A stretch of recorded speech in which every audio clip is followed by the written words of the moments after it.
کیا حال ہے آپ سب کا؟ میں ہوں آپ سب کی ماں نور علی، اردو رومانٹک ناول سے اظہار دل، اس قلم ندا حسین، کس number 23، don't copy paste without my permission. امان کہاں چلے گئے تھے تم؟ اور یہ جیسے ہی دانیال اور ایان کے ساتھ امان کو پورچ سے اندر آتے دیکھا، عائشہ تیزی سے ان کی اور بڑھی، مگر امان کے پیچھے چھوٹی سی لڑکی کو دیکھ کر بیچ میں ہی رک گئی۔ پوچھو اپنے لاڈلے سے کہ اس نے اتنا بڑا قدم کیوں اٹھایا؟ اسے کیا لگا کہ یہ بزدلوں کی طرح کہیں چھپ جائے گا اور ہم اسے ڈھونڈ نہیں پائیں گے؟ مہر جو اپنی ماں کو دوائی کھلا رہی تھی، عبداللہ کے بتانے پر فوراً نیچے آئی۔ پلیز دانیال، آپ آرام سے بیٹھ کر بات کریں، اس سے پوچھیں تو اس سب کی وجہ۔ مہر سر جھکائے امان اور پریشانی سے ہر ایک کو دیکھتی زینیا کو دیکھ کر دانیال کو سمجھانے لگی۔ میں تو آرام سے بیٹھ کر بات کر لوں گا، مگر شاہ بابا اور ماموں اسے چھوڑیں گے؟ دانیال ملازمہ کے ہاتھ میں پکڑی ٹرے کو دوسری اور پھینکتا غصے سے چیخا، بھائی یہ آپ کیا کہہ رہی ہے؟ آپ نے خود ہی تو کہا تھا امان کو۔ زینیا امان کی خاموشی اور دانیال شاہ کا غصہ دیکھتی خوف سے سفید پڑتی جا رہی تھی۔ میں نے؟ آفرین ہے تم پر امان۔ زینیا کی بات سمجھتے دانیال امان کو سخت سناتا گاڑی کے ٹائر کی چرچراہٹ سنتا گیٹ کی اور بڑھا، شاہ وہ ابھی آیا ہے، ہمیں آرام سے بات کرنی چاہیے۔ دانیال شاہ کو خود امان پہ بہت غصہ تھا، لیکن اسے اپنے ٹیمپر کا پتہ تھا، خود کو کور کر لے گا، مگر شاہ میر کو اس سے بھی قابو کرنا ناممکن بات تھی، اس لیے اسے آرام سے بات کرنے کی تلقین کرنے لگا۔ چٹا شاہ میر بھائی پلیز ایسے کچھ مت کہیں، اسے کچھ مت کہیں۔ شاہ میر کا زناٹے دار تھپڑ امان کے ساتھ ساتھ دانیال مینشن کے ہر ایک فرد کو کپکپانے پر مجبور کر گیا۔ زینیا اور عائشہ خوف سے لرز گئی۔ مہر نے روتے ہوئے عبداللہ کو خود میں بھیجا، دانیال بے بسی سے لب بھیجے، جبکہ ایان روتا ہوا شاہ میر کے قدموں میں بیٹھتا امان کے لیے کی معافی مانگنے لگا۔ وہ جس کو تھپڑ پڑا تھا وہ اب بھی سر جھکائے کھڑا تھا، جیسے اس کو اس سب کی امید ہو۔ یہ تھی تمہاری محبت جس کے لیے تم مرے جا رہے تھے؟ ایک ہی لمحے میں اس سب کی نظروں میں ذلیل کروا دیا، ایک بار بھی نہیں سوچا کہ وہ سب کا سامنا کیسے کرے گی۔ شاہ میر زینیا کو ہاتھ سے کھینچ کر اس کے سامنے کھڑا کرتا چیختے ہوئے بولا، جس میں کھڑے ہونے کی سکت باقی نہیں تھی، میں تمہیں کبھی معاف نہیں کروں گا اس سب کے لیے۔ زینیا کی بے یقینی نگاہیں شاہ میر کے ساتھ امان کو بھی تکلیف سے دوچار کر رہی تھی۔ میرو آئی ایم سوری، پر میرے پاس کوئی راستہ ہی نہیں تھا، میں کیا کرتا؟ امان کہہ تو شاہ میر سے رہا تھا، پر اس کی نگاہیں زینیا پر ٹکی ہوئی تھی، جن میں بے یقینی، حیرت، دکھ، کیا کچھ نہ تھا۔ میں نے تجھ سے کہا تھا نا کہ جب تک میں ہوں تجھے پریشان ہونے کی ضرورت نہیں، تو پھر کیوں اتنا بڑا قدم اٹھایا تو نے؟ شاہ میر اپنی مٹھیاں بھیجے اپنے غصے کو کنٹرول کر رہا تھا، ورنہ اس کا دل تو کر رہا تھا کہ امان کی اچھی خاصی ٹھکائی کر دے۔ اگر یہ سب نہ کرتا تو پھوپھا اس نکاح کو ختم کروا دیتے۔ امان شاہ میر کا فون سن کر حویلی واپس آیا تو افضل شاہ کو کسی سے بات کرتا سن کر دم خود رہ گیا، جس میں وہ ڈائیورس پیپر تیار کرنے کی بات کر رہے تھے۔ وٹ پاگل ہو گیا ہے تو پھوپھا جان ایسا نہیں کر سکتے۔ امان کی بات سنتے ساتھ ہی ایان نے اس کی بات کو رد کیا، وہ ایسا کر سکتے ہیں ایان، ڈری سہمی بہن کو خود سے لگائے دانیال شاہ نے شکستہ آواز میں کہا۔ دانیال نہیں شاہ، ہم امان کو پہلے ہی سب بتا دیتے تو آج حالات کچھ اور ہوتے۔ شاہ میر جو دانیال کو بات پوری کرنے سے روک رہا تھا خاموش ہو گیا۔ بابا کو شروع سے سرداری چاہیے تھی، بابو کے انکار کے بعد انہیں لگا کہ اب گدی پہ ان کا حق ہے، مگر شاہ کی حامی نے ان کا خواب توڑ دیا۔ شاہ کی تمہارے ساتھ حد سے زیادہ محبت نے انہیں اپنی بیٹی کے ذریعے اپنا ٹوٹا ہوا خواب پورا کرنے کی امید دلائی، تمہیں وہ ہر چھوٹ دی جو شاید کسی کو نہیں ملی، تمہارا زینیا کی چھوٹی چھوٹی خواہشوں کے لیے سب سے لڑنا، یہاں تک کہ شاہ میر سے بھی ضد لگانا، سب ان کی ایک کامیاب پلاننگ تھی۔ ان کا خیال تھا کہ وہ تمہارے ذریعے بہت آسانی سے شاہ میر سے سرداری لے سکتے ہیں، لیکن مسئلہ تب ہوا جب ارمان بابو کا بیٹا منظر عام پر آیا۔ شاہ میر کا اسے پاگلوں کی طرح ڈھونڈنا، اس سے انسیت کا اظہار، بابا کو لگا کہ تمہاری اور ارمان شاہ کے بیٹے کے مقابلے میں شاہ میر اسی کا ساتھ دے گا۔ اپنی سرداری کو بچانے کے لیے انہوں نے اپنی بیٹی کا دل توڑنا چاہا مگر اس وقت تک دیر ہو گئی تھی۔ تم نے ضد کر کے سینیا کو نگاہ کے بندر میں باندھ لیا، اس لیے وہ اب یہ سب سینیا دانیال کا ایک ایک لفظ سینیا کو کسی بھاری ہتھوڑی کی طرح سر پر لگ رہا تھا۔ اپنے گھومتے سر کو تھامتی سینیا دانیال شاہ کے بازوؤں میں جھول گئی۔ رافع چلو شاباش، اپنی مما کو جلدی سے یہ کھلاؤ جیسے یہ آپ کو کھلاتی ہے نا۔ منال مسلسل ذہنی ٹینشن اور سوچوں کی یلغار سے آخرکار بستر سے لگ گئی۔ پرانی سوچیں کسی سائے کی طرح اس کا پیچھا چھوڑنے کا نام ہی نہیں لے رہی تھی۔ ابھی بھی رافع کے ننھے منھے ہاتھوں کے لمس نے اسے حال میں واپس لا کھڑا کیا۔ پلیز علی نہ کرے، مجھے کچھ دیر کے لیے اکیلا چھوڑ دیں۔ منال رافع اور علی کو اپنے سرہانے بیٹھے خود کے لیے پریشان دیکھ کر شرمندہ ہوتی منہ پھیر گئی۔ مما میں بھی چلا جاؤں کیا؟ منال کی بات سنتے رافع بھرائی آواز سے پوچھنے لگا، جو کافی دن سے منال کو بیمار اور افسردہ دیکھ کر گھبراہٹ کا شکار ہو رہا تھا۔ رافع میری جان، مجھے کبھی چھوڑ کے نہ جانا۔ رافع کو اپنے لیے روتا دیکھ منال نے اسے خود میں بھیجا اور والہانہ چومنے لگی۔ تو پھر آپ کیوں مجھے اور علی پاپا کو باہر بھیج رہی ہے؟ اپنے پاس ہی رہنے دینا۔ رافع منال کے سینے سے لگا پیار سے بولا، آپ یہ کھائیں اور پھر دائی بھی پیئے، تھوڑی سی کڑوی لگے گی مگر آپ اس سے ٹھیک بھی تو ہو جائے گی۔ رافع سوپ کا چمچ منال کے منہ کے پاس لے کر جاتا کسی بڑے بوڑھے کی طرح اسے سمجھانے لگا۔ علی جانتا تھا کہ رافع ہی ہے جس کی بات منال کبھی ٹال نہیں سکتی، اس لیے اسے منال کو سوپ پلانے کا اشارہ کرتا اپنے آفس کی فائل میں بیزی ہو گیا تھا، جو وہ منال کی خراب طبیعت کی وجہ سے گھر لے آیا تھا۔ رافع جاؤ، آپ یہ باؤل امی کو دے کر آؤ، 5 منٹس بعد آنا مما کی دوائی لے کر، مجھے آپ کی مما سے کچھ بات کرنی ہے۔ تھوڑی دیر بعد علی رافع سے بولا جو منال کو نہ جانے کون سے قصے کہانیاں سنا رہا تھا، اوکے پر پرومس کریں مما کو پریشان نہیں کریں گے۔ آپ مجھے آواز دے دینا اگر یہ آپ کو تنگ کرے تو۔ رافع کا منال کے پاس سے جانے کا بالکل بھی موڈ نہیں تھا مگر علی کے کہنے پر منہ بناتا بولا، بھاگو بدماش۔ رافع کی بات میں علی کے ساتھ ساتھ منال بھی ہنس پڑی۔ واقعی بچے اللہ کی بہت بڑی نعمت ہے۔ ماں باپ کے غمزدہ چہروں پر اپنی معصوم حرکتوں سے مسکراہٹ کھلکھلانے والے منال جان، کم از کم مجھ سے بات تو کرو، اس طرح رونے یا خاموش ہونے سے سب ٹھیک ہو جائے گا۔ رافع کمرے سے جاتے اپنے ساتھ منال کی مسکان بھی لے گیا۔ منال پھر سے اسی اپنے زون میں واپس جاتی علی کی طرف سے رخ پھیر گئی۔ کیوں علی، آخر آپ نے مجھے کیوں نہیں بتایا؟ تو سب ہو گیا فرقاب اور حرین کے درمیان، اور آپ جان کر بھی انجان بنے رہے، مجھ سے ذکر تک نہیں کیا۔ کیا یہی وہ پریشانی تھی جو میرے بار بار پوچھنے کے باوجود بھی آپ مجھ سے شیئر نہیں کرتے تھے؟ منال جو ناراضگی کے طور پر علی سے بالکل بات چیت نہیں کر رہی تھی، اس کے اکسانے پر آج غصے سے بول پڑی، کیا اتنی سی بھی معنی نہیں رکھتی میں آپ کی زندگی میں؟ منال کو دکھ ہی اس بات کا تھا کہ علی نے اس سب سے بے خبر رکھا، مگر اس وقت پہ معلوم ہو جاتا تو شاید وہ حرین کو خود سے اتنا مزن نہ ہونے دیتا۔ بہت معنی رکھتی ہو تم میری زندگی میں، جبھی تو نہیں بتایا کچھ بھی تمہیں۔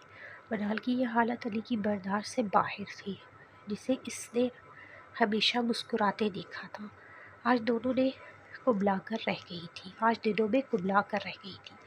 کیا ملا آپ کو چھپا کر؟ حقیقت تو اب بھی کھل ہی گئی نا میرے سامنے۔ میری بیسٹ فرینڈ، میری حور مجھے بددعا دے گئی، اس غلطی کی جو میں نے کی بھی نہیں۔ حرین کے الفاظ منال کے دماغ سے نکل ہی نہیں رہے تھے، اسے تو یقین ہی نہیں آ رہا تھا کہ یہ سب حرین اس کے لیے سوچ سکتی ہے۔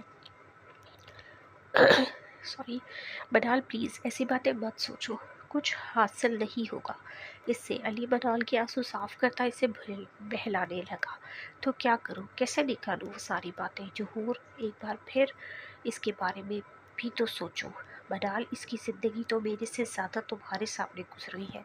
علی جانتا تھا وہ جتنا بھی کہہ لے حرین کے الفاظوں کا نقش منال کے دماغ سے نہیں مٹا سکتا، اس لیے اس کی سوچ کا رخ موڑنے لگا تاکہ وہ اس ذہنی کشمکش سے نکلے۔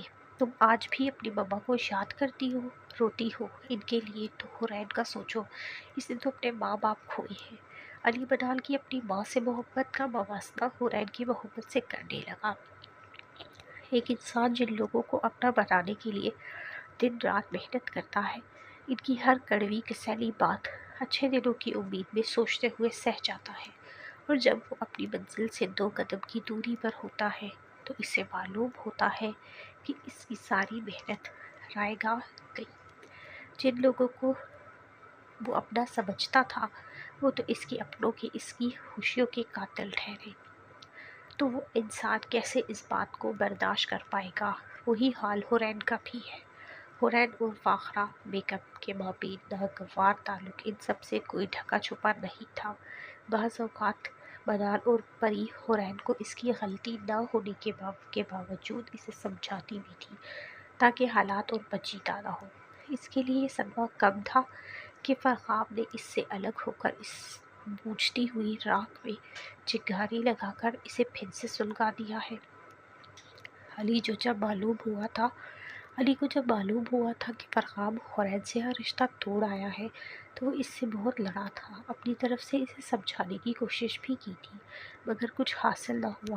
لگتا تھا فرغاب نے اپنے دل کی طرح حورین کے حوالے سے اپنا منہ بھی بند کر لیا ہے۔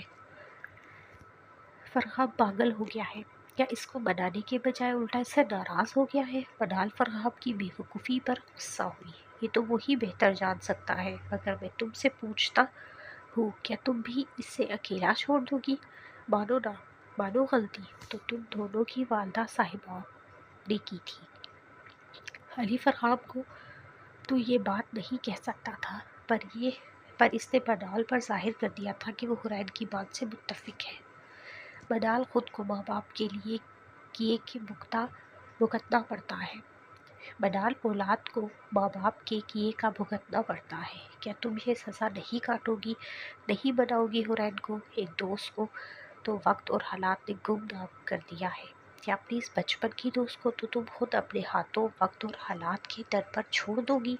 علی دل سے چاہتا تھا کہ حورین جو در بدر بھٹک رہی ہے کسی ایک کنارے ٹھہر جائے۔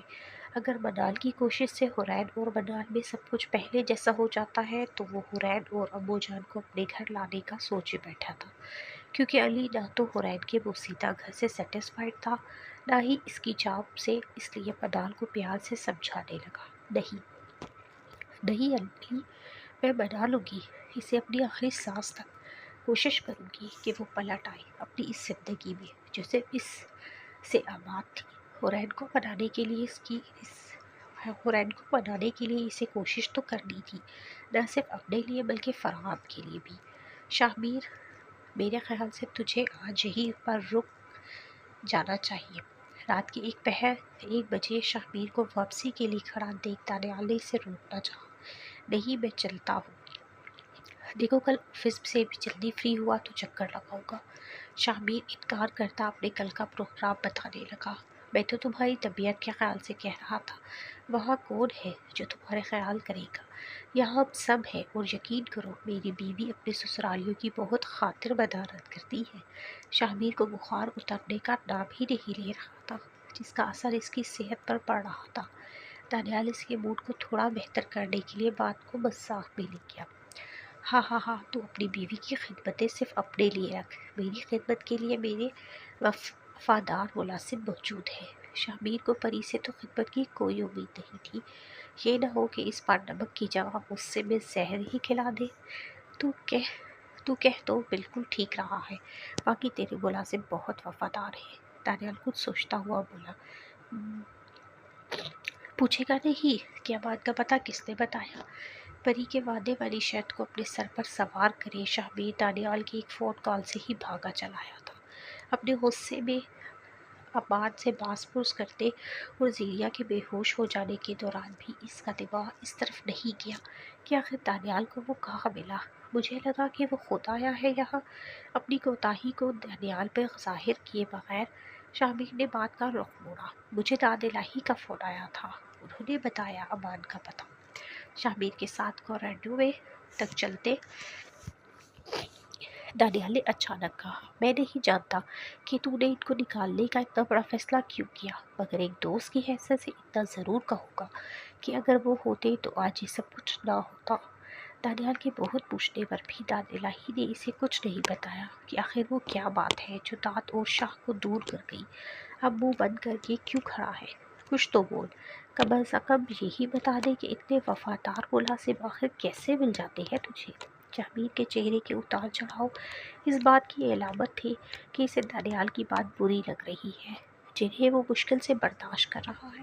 اس لیے دانیال جان کر داد الہی کے لیے ملازم کا لفظ استعمال کر رہا تھا۔ جانتا جو تھا شاہ کے دل میں ان کی حیثیت ملازم کی کبھی نہیں تھی۔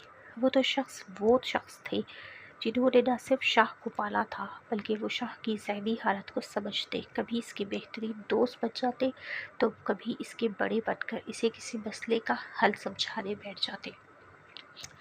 تم جتنی بھی کوشش کر لو ایسے ملازم کبھی بنا نہیں پاؤ گے، کیونکہ تم سردار نہیں ہو نا، اور یہ تو تم جانتے ہو کہ سردار سے غداری مطلب اپنی جان سے ہاتھ دھو بیٹھنا۔ اس لیے مجھ سے وفاداری ان کی ایک طرح سے مجبوری ہے۔ داد الہی کے جانے کے بعد اسے اب تک جانے کتنے ایسے لمحے آئے جہاں شبیر کو ان کی کمی بہت فیل ہوئی، خاص طور پر امان کے حوالے سے۔ اگر آج دانیال کو امان کا پتہ نہ ملتا تو شاہ خود سے داد الہی کو بلا لیتا، مگر اب جب سب خود ہی ٹھیک ہو گیا تھا تو شبیر نے اپنی انا کو بلند ہی رہنے دیا۔ غداری تو میرے باپ نے بھی کی ہے، تو کیا ان کے لیے بھی یہی قانون رہے گا؟ دانیال جانتا تھا شاہ اندر سے بہت پکا ہے، نہ بتانے والی بات کبھی نہیں کہے گا۔ میں نے جو کچھ بھی کہا وہ سب انہیں اپنی لمٹس کراس کرنے سے روکنے کے لیے تھا۔ میں ان کے بارے میں ایسا کرنا تو دور کی بات سوچ بھی نہیں سکتا۔ دانیال کی بات کو سمجھتے ہوئے شبیر اس سے کہتا لاڈ سے اس کے بال بگاڑ گیا۔ ایسا کیا دیکھ رہا ہے؟ سچ کہہ رہا ہوں۔ دانیال کو خود کو تکتے پا کر شبیر نے پوچھا، تجھے پتا ہے تجھ میں کافی چینج آ گیا ہے۔ دانیال نے اپنے بالوں میں ہاتھ پھیرتے لہجے کو سرسری رکھا۔ اچھا مثلاً کیسا چینج؟ شبیر جو گاڑی میں بیٹھنے لگا تھا رک کر اس سے بولا، جانتا ہے آج مجھے تیرا غصہ دیکھ کر لگ رہا تھا کہ زینیا کو تجھ سے بچانا بہت مشکل ہے، پر تو نے تو مجھے حیران کر دیا۔ واقعی دانیال کو امان سے زیادہ اپنی بہن کی ٹینشن تھی۔ اس کو معلوم تھا کہ شبیر امان کو کسی نہ کسی طرح سب کے سوال و جواب سے بچا لے گا، مگر زینی اس کی تو کوئی بات تک نہیں سنے گا۔ ہاں دانیال تو پاگل ہو گیا ہے، میں اسے کچھ کیوں کہتا، اس کا اس سب میں بھلا کیا قصور؟ شبیر کا امان کو لے کر آج کا بیہیویئر دانیال، امان اور ایان کے علاوہ خود کے لیے بھی حیران کن تھا۔ نہ جانے شبیر کو امان پر اتنا غصہ کیوں آ گیا تھا، اب رہ کر افسوس ہو رہا تھا۔ پہلے بھی تو وہ بے قصور ہوتی تھی۔ دانیال شاہ نے اسے گھیرنا چاہا۔ گزرا ہوا وقت بھول جا دانی، اس میں سب کی بھلائی ہے۔ شبیر کو اپنے کل سے پچھتاوا تھا۔ مجھے سب سے غرض نہیں، صرف تیری بھلائی سے مطلب ہے، آخر میں بھی تو دیکھوں اس بھلائی کو۔ دانیال کے لہجے میں شرارت تھی اور ایک ہلکی سی کوشش کی شاید شبیر اس پر کھلتا، اس سے اس کے بارے میں بتا دے جو ایک دو بار پہلے بھی ان کے درمیان موضوع بن چکی تھی۔ ہاں ملواؤں گا، سب سے پہلے تو ہی دیکھے گا اور اسے اور حیران رہ جائے گا۔ شبیر نے ہنس کر بات ٹال دی، نکاح سے پہلے تو وہ دانیال کو پریشے سے کسی بھی صورت نہیں ملوا سکتا تھا۔ اب میں چلتا ہوں، کافی ٹائم ہو گیا ہے، اور ہاں بات سن، ابھی زینیا کو حویلی بھیجنے کی ضرورت نہیں، میں خود لے کر جاؤں گا۔ جاری ہے اس کے ساتھ ہی اجازت چاہوں گی، دعاؤں میں یاد رکھیے گا۔ بہادر علی کو اللہ حافظ۔